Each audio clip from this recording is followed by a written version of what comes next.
Hashtag Defend Media Freedom Ghana. We'll tell you all about it and how you can be a part of it on all our social media handles, because the JoyNews National Media Freedom Dialogue on defending media freedom takes place in just 7 days. It's on August 29, 2024, and join us across all our social media handles so that you can be a part of this campaign that we're pushing as multimedia group.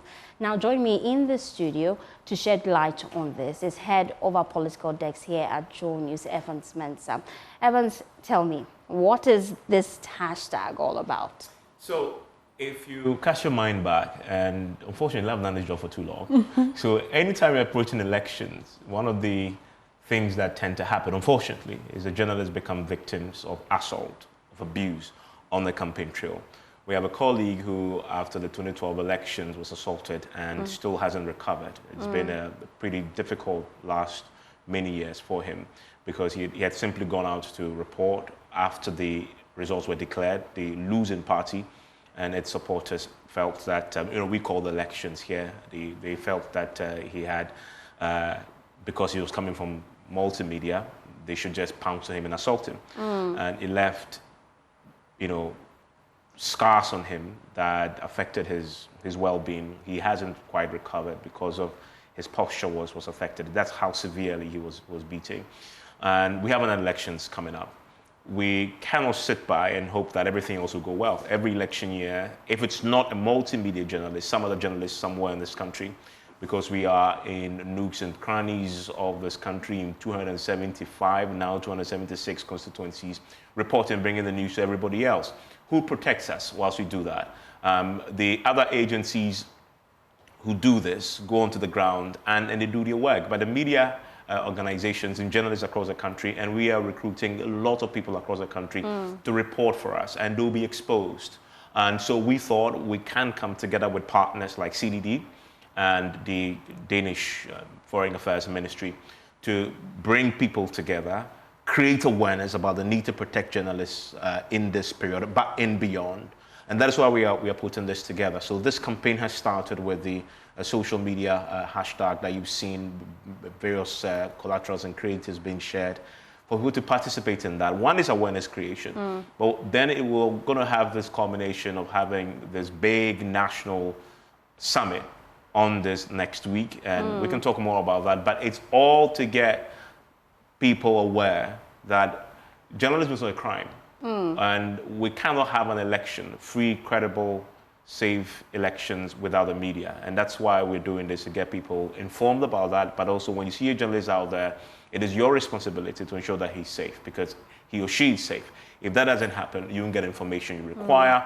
And if you don't get information you require, the process becomes flawed. People can decide that the elections were not free and fair. Transparency is the biggest thing we bring to the table, and we want to ensure that is protected this year. And this is coming at a time where there are concerns and confliction when it comes to political parties and their stance about signing the Peace Pact. So tell us about the panel that would be attending this event. So we're going to have key stakeholders from various parts of the economy, but also the government architecture. So we're going to have the reps from the judiciary, the IGP will be there. We're also going to have reps from Parliament, because of course it represents the arm of government that is also very important to this whole process of ensuring a free, fair, but also transparent elections. And transparent elections is where we come in even more so. And that sort of has a knock-on effect on everything else. If it's not transparent, then there's suspicion that it's not free and it's not fair. So you need to first establish the foundation for this process, this elections, to be transparent.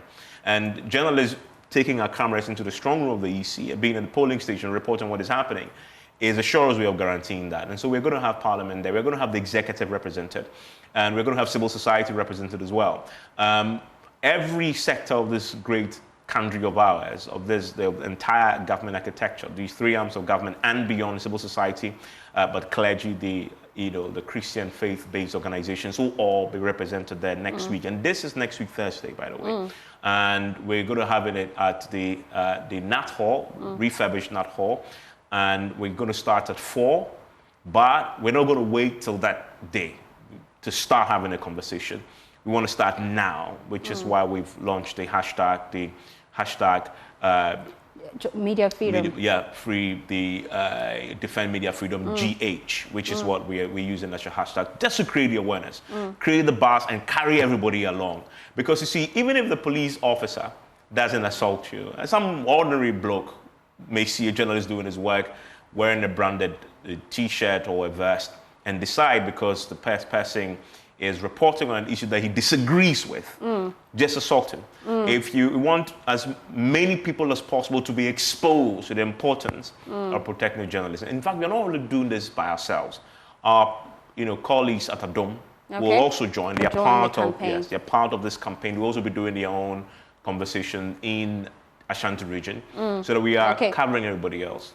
Thank you so much, Evans Spencer. We know we'll expand the conversation in subsequent bulletin, especially the polls. We'll tell you how you can be a part of this campaign. We're pushing on social media. Well, the JoyNews National Media Freedom Dialogue, we know, is slated for Thursday, 29th of August 2024 at the GNAT Hall in Accra. 4 p.m. is the time. The event will be broadcast live on Joy 99.7 FM on JoyNews and myjoyonline.com. Thank you, Evans.